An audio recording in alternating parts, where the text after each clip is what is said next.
nagtubo, dili na tao lang ang nag-disciple sa inyo, kundi si Kristo mismo. Kaya kung sa ito, directly nagpasa sa Biblia, directly nag-istorya sa Ginoo. Pero sasabihin ko sa inyo, kahit nangyari yan, needed pa rin natin minsan na may tao na nag-atiman sa tuwa kaya ka nag-relasyon sa tao, importante na siya.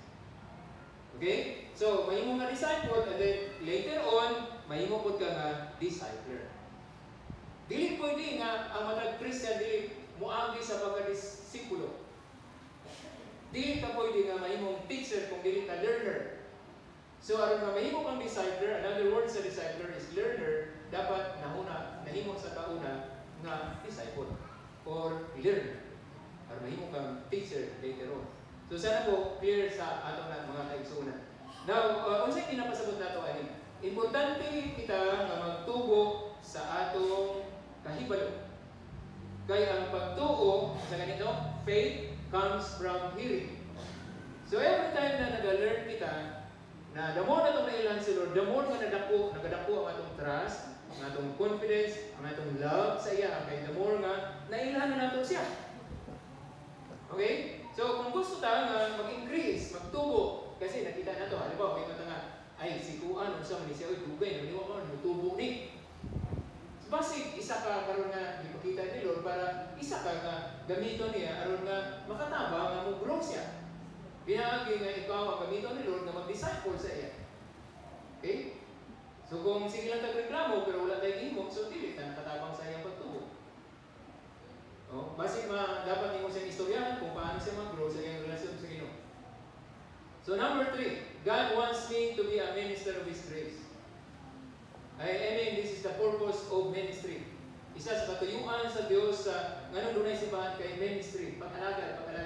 Gusto na akong ipaklaro sa atong tanan, ang 1 Peter chapter 4, verse 10 to 11, nag-isgot siya mga espirituhanong mga gasa. So, dili pareho ang atong mga espirituhanong mga gasa, ang atong mga talento, ang atong kakayahan, ang atong mga resources, kinasa atong kamot na nagitiyan sa Ginoo. So, diyan ka magbase sa atong pag-alagad. Mag-serve ka sa Ginoo according sa kakayahan.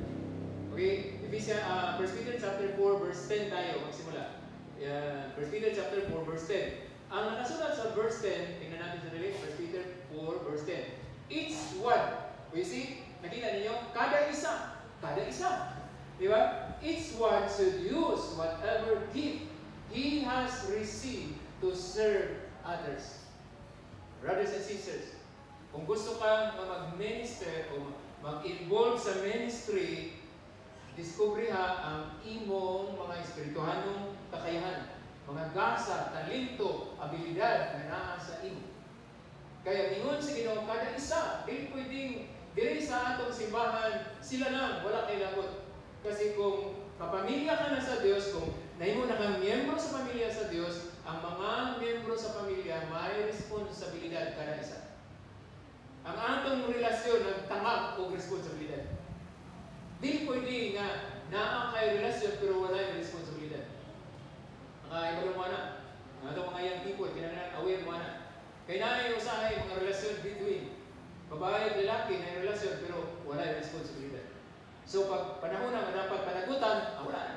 Kaya mo gusto responsibilidad. So pag na yung relasyon, dapat na yung responsibilidad. Kung tinuod ka ng miyembro sa pamilya sa Diyos, na kayo responsibilidad. Katong tanan, nagihatag sa Diyos sa imong kakayahan, imong ipagamit, aron paglikon sa uwan. Kasi whatever gifts he has received to serve others. So, ibig sabihin kung anumang gift mayroon ka, tapos hindi mo ginagamit, ano nangyari? Na-deprive ang mga kapatid. Hindi sila na-strengthen sa gift o sa kakayahan na i-impart o gihatag sa Ginoo sa tuwa, kay wala ka nag-gift involved o nagpagamit.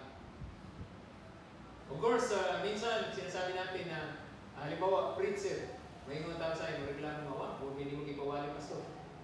Siguro, dili nga tanong na yung una-una. Kaya kung pananglitan tanan na preacher dili magwali, di wala na ko dili na ko kinahanglan magwali. Pero may maluta nga, kung gitagaan ka sa Diyos o mga abilidad, ginabuksan niya ang oportunidad. Kung preacher ka, ang daming, ako lang mismo, ang daming opportunities na ginabuksan ni Lord kung hahanapin mo lang. Kung gusto ka na gamitin mo ang kakayahan, binigay niya sa iyo. Pero kung gina-close mo, isa kayo, balon ka nga open, may ka, di lang po. So, yan, wala din. Diba? So, para sa uban, ang ato din mga basa, hindi para sa kakayuan, kundi para sa uban. And sabi niya, faithfully administering God's grace in its various forms. Okay? So yan po, mga kapatid. Ministry team. So ang ministry team na tao, sila magplano, aron nga this coming year, kung ano sa mga tabo, kung sa mga concern nila, aron nga kaning ministry team, sila na yung mapaabot sa mga kinahanglan, kung ano sa man. Dili na, kanunay ni nga mabader, kaya realita makadugog ni na ay dapat nagtukon, ay dapat bisitahon, kaya di na kaya, ang among mahitabo na lang, mag-communicate, mag-monitor, pero kung kami mismo tanan mo adto, nag-expand, kinahanglan makasabot mo, ng ministry sa Turil Baptist Church nag-expand. Ayaw mo pag-una-una na kami ng mga pastors ninyo nagpahiyahay. When in fact, nadugli ang among mga trabaho ko ron tungkol kayo, i-expand lagi. Naano tayo pila ka churches dito sa Magni? Wala ba tayo ginahimo dito sa ila? Ginatabangan na to sila. Ang ilang mga pastors po, may equip po. In a way lang, makaya lang na to. Kaya dili man tayo nga nakahod. Nga na tayo bagong kilati. Christ Commission Church. So nagkinahanglan sa atong assistance. O uban pa, natay mga ministry kay kining ministry wala din nakapokus sa sunod sa simbahan lang. Kinahanglan natong maabot ang atong community or else mag-suffer ang church kaya ang community hindi pasagdan. Kung magdagan ng mga dautan sa community, so kinsa may mag-suffer? Kita mo, mga membro. Kung ang mga pulis dili nakabalo mo badlong sa mga kriminal, kung sila mismo na yung mga kriminal, usa may dangatan nato ang mga membro sa simbahan. Kita mismo mag-antos. So ang gitudlo sa Ginoo sa ato, kami mismo bisan si Timothy, giingnan ni Pablo si Timothy, do the works of an evangelist. So ginapasabot ni Pablo si Timothy, maliban sa church works nimo, bilang pastor, kailangan mo rin maging evangelist, kailangan mo rin i-reach out ang community, or else, kung sabi tabo, maka-influence ang community sa church o ang church mo ay mag-influence sa community.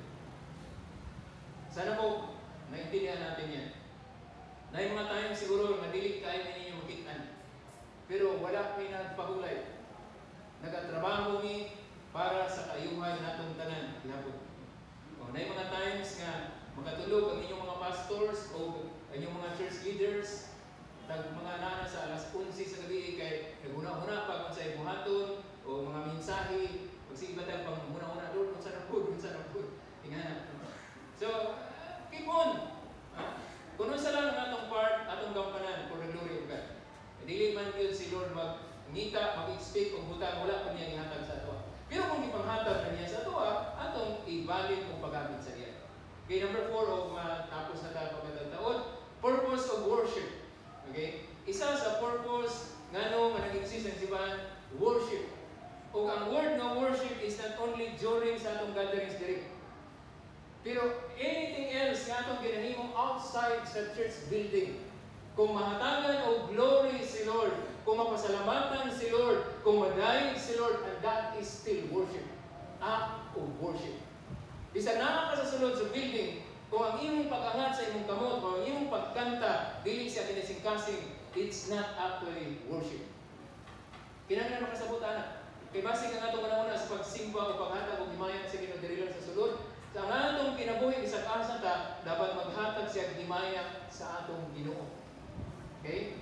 So every time na natay buhaton, every time na natay isulti, every time nga natay mga plano, ang tuyo ba niini ang atong pag-ila sa Dios, ang atong pagtakod sa Dios. Sa panahon na natay nadawat ng mga butang, bisag wala ta sa simbahan, mutuaw ba ta sa pag-ingon sa atong kasing-kasing, salamat gyud kaayo Ginoo. Kung makadungog ba ta sa atong brothers and sisters na pinagpala sila, imbis nga mag-envy kita. Kunya sabi ng envy sa Bisaya, mag-sina ta. Dapat dapat na malipay ni God, grabe, pinagpala ko si brother. Salamat talaga. Kaya kung hindi niya panalanginan si brother, yan ang kalisod-lisod, asa rin na wato sa imo mo. Pero karon kung hindi panalanginan niya si brother mo, kunya ikaw na po yung Panginoon, wasa makapunwato. Di ba? So every time na nakadungog kita na di panalanginan, malipay ka. Pero gusto lang akong ipainom doon sa matapos. Kung ipanalanginan ka, wala kang ipanalanginan sa Diyos para lang sa imong personal satisfaction. Nasa tuyo. Nga nung ipanalanginan ka niya materially, financially, physically, or mentally, o sa mga klaseng mga blessings, nasa katuyuan. Glory o God ang ito. Make sure lang, lahat ng pagpapala mo ay mo resulta sa himaya sa Ginoo. Kaya kung ba, hindi manalanginan, imbis nga ang Ginoo, mahimaya, naulawan. Kaya daghan na sila gamiton para sa ilang mga bisyo kahilayan, kaya daghan na sila kwarta.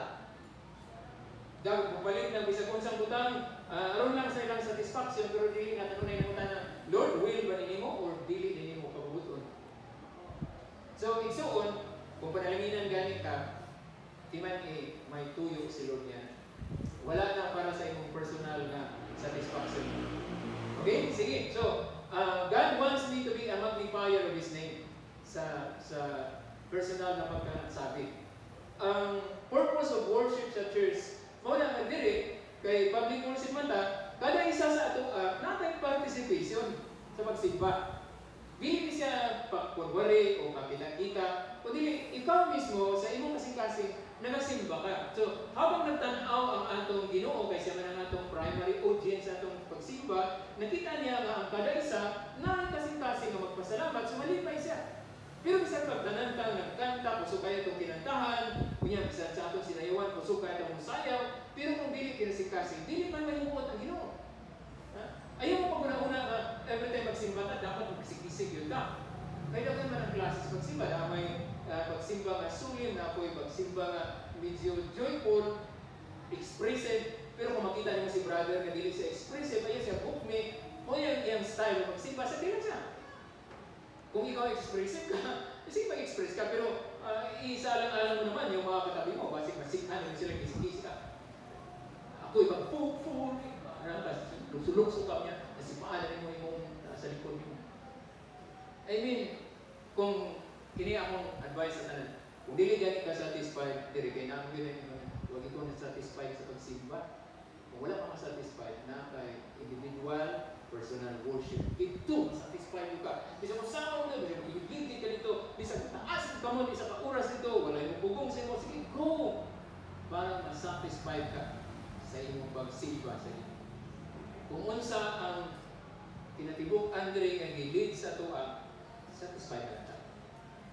Kontento ta, lipay ta, kay idumala ta, naghihiusa ta diya sa pagpasidungog sa Diyos, sa mga kanta, sa mga pag-ampo, sa mga pagdayeg, sa mga testimonies, sa mga paghatag, o karang atong paghatag, isa na sa pagpasidungog sa Diyos. So, totoo lang, na-realize na ninyo, karang paghatag ka, part na sa inyong kinabuhi, diyaguan ko na ninyo, kanang imong income. So, pagbalik nyo na sa Ginoo, nalimpay siya, kasi part sa imong kinabuhi, sa imong kinitaan, imong gihatag sa iya, meaning, nag-trust ka sa iya, na isang gihatag na nimo, daghan ibalik niya, aron makabuon ka sa paglalakad sa iya. By the way, isang di natin mo man, kini ang akong ibilin sa inyo. Samtang nagbasa ko sa 2 Corinthians chapter 9, 8-12, na-realize na ko nga, bisag kung saan pa rin ang po na to, kung wala nato ituman ang principle of giving, kung saan ko ang pagpanalangin sa Ginoo. Kaya ninyo sa dito, God is the one who give the seed for the sower. Ang Diyos ang naghanda og similya para sa mga tanumay. And He is the one also who give bread for the eaters. Now, ang problema usahay sa ato ng mga believers, kaya ang atong similya, atong ikaon, wala natong itanom sa buluhaton sa Ginoo. So, isang sisi kagampo doon panalangini, asa may imong anihon na kay itanom. Bread for the eaters, meaning, kung panalanginan ta sa Ginoo, na ay mga panalangin nga para sa imong konsumo, pero na ay parte sa panalangin nga para ibalik ni mong tanong, pero na kay anihon. Panalanginan sa Ginoo itong imong itanong, kung mamunga to sila daghan, may imong fruitful. Now, ini ang principle sa farming, kung ano sa kadako ang imong gitanong, mo na imong anihon. Kaya kung panalanginan gusto kang dako ang panalangin, pero nang tanong ra po kag isa tuma sa tsupa, imong giilan imong kaugalingon kay magdi-4 ka niya nga ka. Panahon sa ting ani, mga 120 ka sako akong anihon kay napatugas na og tuma sa tsupa. Dili gyud. Di ba? So, diyan na nagika ng word sa uban nga atong nadunggan, seed money. So kung naghatag ka sa bulaton sa Ginoo, sama na nagtanong ka. Di ba? Pero sigurado mo, ang bulaton sa Ginoo gihatag na. Kung naghatag mo ka sa mga alagad sa Dios, sigurado ako na alagad sa Dios kung gihatagan. Kaya sultihan ta ka, kung ang imong ipunlaan nga yuta dili sa fertile, ang imong ipunla posible muturok man pero dili mubunga. Kung sa buton nga yuta dili muturok ang imong similya. So klaroon na nato ang atong pagtanong sa tinuod nga buluhaton sa Ginoo, sa tinuod nga alagad sa Ginoo kung natay ihatag. Okay? Okay, usay na itong thinking. Sige, hatag namin sila sweldo. I mean, dili na mo. Ay, maminaw na bukas Ginoo. Kung ang Ginoo mo sugo, sa imo din buhata. Pero kung dili, ayaw buhata. Bisan pag makiluoy na ng mga alagad sa Ginoo, ayaw, huwag tagiinan sa Ginoo. Pero maghihikap imong kasing-kasing, sige, go. Kasi siya ang sugo nimo. Diba? Kaya nangailangan pamagi ang Ginoo, dili ikaw, kanyang gamiton kung wala kanyang isugo. So sabi lang, ayaw ka concern. Kung naluoy lang ka, sige, huwag ka na isugo, ampuin lang. Ilang po lang, Lord, nakita niyo yung lagad, nagkalisod yun, Lord. Pero huwag magkaya signal na akong talaan. Hindi lang matag. Huwag ka nang sala. Kaya huwag ka nang siguro. Pero sa diyan na malandong ka, nagigsulti ang Ginoo sa iyo, pag dili niyo buhaton, yan ang sala. Okay? Sige po, sa tinuod lang, kini ang mga sulti ninyo. Kung tinuod na mutabang mo sa alagad sa Ginoo, dili man mo kansin. Kanang mga kwarta, pwede lang sa mga dili ko nagtininuod sa paglagad. Kanang mga kwarta nga ihatag nimo sa alagad sa Ginoo, gamiton mo na nila sa paglagad. Kung makikita sila mga tabangonon, tabangan na nila. Kung makikita sila kalastuhanan, igasto na nila. Okay? Pero kung dako kaya ang ihatag niya, ano ba, wala nakita mo mga alagad sa Diyos na nakapalit ng sakyanan, di yan na dapat masilo sana. Pero man, yun na magyapon ang gamiton sa paglagad. May manugak sa kinan nilang gamiton kay maglulinghayaw na sila. Kung panagitan lang, naghihatagan sila sa kalimunianan. Ang point na to is, tinanglan kita maglihok according sa guidance ni Lord sa kang ginabuhi. Kayo sahay, lalo itong mga naghahatag sa mga missionary, sa niya, makita niya na nahayahay ang missionary. Yung missionary, yung muhatag kayo, nahayahay siya. Masabi niya itong tuyo, anong naghatag? Ano mahayahay? Ano makapadayon sa misyon? Kung mag-ilayo ng missionary, may nga bagay sa mission ko? Kung na ay mga tao na nagsunod o mga young people na nagtanaw sa kinabuhi sa missionary na nag-ilaid kay what tabangi sa mga kaigsunan, muingon pa ka ng mga young people na mag-missionary ko? Dili na. Diba? Pero makita nila na nag-cooperate ang simbahan, nagtinapamay, kadtong ginatagan o dako, nagtabang o dako. Kadtong ginatagan na o gamay, nitabang o gamay. Nakaguon sa misyon, sa bulaton sa misyon. Appreciated ka mo nga nagahimo niya na sa ngalan sa Ginoo. Ang Ginoo na yung palo sa iyo. Tindog ka o magamot ka. Niining panahon na, yes, mag-uon kita kung engineer ka, buhantang mo pagka-engineer. Kung teacher ka, magtudlo sa paagi ng ikahimutan sa Ginoo. Kung negosyante ka, pag-negosyo according sa prinsipyo sa Ginoo. Bisag unsa ang imong tawag sa pag-alagad, buhata.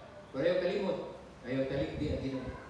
Magpadayon kita, hapit na siya mong Kini nga itong sitwasyon karon. Ang hapit sa matag usa, balik sa Ginoo. Kung nagunit ka karon og dakong kantidad, tingali sa piling nimo safety na ka. Pero sultihan na lang ka, safety is not in anything else, but in the Lord. Pwede itong mga milyonaryo sa daklit lang nangamatay sila. Pwede itong mga dato kayo, pero sa kalit lang nangawala sila. So igsuon, ang atong seguridad na rin sa pamang sige. If ever di ang karon nabuntag, dili pa ka sure na kung ubiya ka sa kalibutan, muadto ka sa langit. Jesus is the only way to heaven. Kaya ni palabyan. Ibutan ang imong kumpiyansa kang Jesus. Dawata siya si Lord and Savior. Ang ngalan na Jesus means the Lord saves or Savior. Baptist is not a Savior. Jesus is. So kung baptist ka wala kay Jesus, dili ka maluwas. Make sure lang kang buntagan nga si Jesus na nasa imong life. Kaya dito na ka sa iyo. Idawat na nimo siya sa imong kinabuhi. And then make sure lang po kang buntagan yang imong kinabuhi imo nang i-offer sa iya as a living sacrifice, holy and acceptable to Him. siya. Father, thank you so much for your loving kindness. Thank you. Ang iyong pagsasalita ay talagang expected ni Lord. Natutuwa siya pag kinakausap mo siya. Gusto niyang marinig Tulungan niyo po kami. ang nilalaman ng inyong puso. Matuto kami mag-follow sa iyong katuruan and bigyan niyo po kami ng kagalakan ng kalooban, Panginoon, na magpatuloy. Kung mayroon po tayong na nakita totoong ng mga kahinaan o mga humihingi po kami kapansanan ng sorry ng ating mga sa kapatid, mga bagay na aming nasabi, it's nagawa ng actually isip the na privilege and hindi po opportunity ninyo nagustuhan, Lord. to help them Dear God, I to pray come to that the Lord. you are going to to pray for them. glorify in the Kung things sa that may we are unang going kita, to do. nini nga iglesia, Maraming salamat, Panginoon. muna yung sa oportunidad na magpupul ka sa pulo nini nga keep us iglesia. away from danger and And Jesus is grant the us head the of this wisdom, church. the joy and the love. We will come to the head. Thank you so much for your loving kindness, O Lord. For without your Sabihin grace, natin sa Kanya, Lord, ito ang Lord, nangyari sa simbahan mo. thing that happened to our church, Lord, And then we will ask Him and help us to act accordingly kung ano man ang kanyang kalooban. and enable your children, Thank you, Lord, Lord. to Siguro hindi ka nakita na masyadong active ka. Pero grabe, ang support mo sa prayer. Thank you so much, O God. Sabihin ko sa iyo, brother, sister, thank you for your prayer Yes, support. Lord Jesus. Thank you for your loving Thank you, God. kindness. Thank you, Jesus, for your love and mercy. Nalangin tayo. Dakilang Diyos, tinitingnan ninyo ang bawat puso Yes, namin. Lord Jesus. Kilala po ninyo bawat isa sa amin. Alam ninyo ang aming mga ninanais. Yes. Alam ninyo ang aming mga plano. Thank you, Lord. Alam ninyo, Lord, ang aming participation, ang aming cooperation sa iyong mga gawain. Kaila ka Ginoo sa kung paano ninyo mo gitabangan, nasayod ka nining tanan. Nasayod ka sa aming kasing-kasing, nga duna kami mga tinguha, nga mahimaya ang iyong pangalan ng inyong iglesia. So Lord, let it be, nga sukad karon nga buntag, ang among giyangko, nga ang membership nining nga church, Ginoo, hatagan ka prioridad Yes, sa matag Lord kinabuhi. Jesus. Among gi-offer diya kanimo ang among mga kaugalingon. Ingon nga buhi nga mga halad, Ginoo. Thank you, Lord. Salamat sa inyong blessings materially. In the name of your Son Jesus, among dawaton kining mga pagpapala nimo Ginoo. Yes, Para sa mga kaigsuunan, Lord, i-bless, Lord God, because of your grace, Lord God, in the name of Jesus. Nakaibalo mi, Lord, nga dili kadalok nga Dios, imong ibubo ang mga blessings kay matod pa nimo, masubrahan pa man gani nimo aron gamito namo para sa pag-alagad, para sa mga maayong binuhatan. So Lord, kini nga pulong nimo amo ni siyang gigunitan kay imo maning gisulti, imo kining buhaton tungod kay faithful ka nga Dios sa imong mga saad. Salamat sa mga kaigsuunan Ginoo, ikapang among mga kalawasan, ikapang among mga kasing-kasing, among mga una, ang among mga pagbati. Ug tabangin kami Ginoo nga kini may uyon sa imong mga plano ug sa imong kabuton. Dalaygon ka sa walay katapusan. Thank you nga himo imong mga victors kini imong katawhan. Thank you nga himo imong kami mga overcomers, mga winners, dili mga losers, kung dili kami tanan Ginoo. When pakitawag nimo nga more than conquerors. Dalaygon ka Lord sa walay katapusan. Timayo og Lord ang ibalik niya kanimo lamang. In Jesus name we pray. Amen. Amen. Atong palakpakan ang Ginoo. Salamat, pwede ka maglingkod.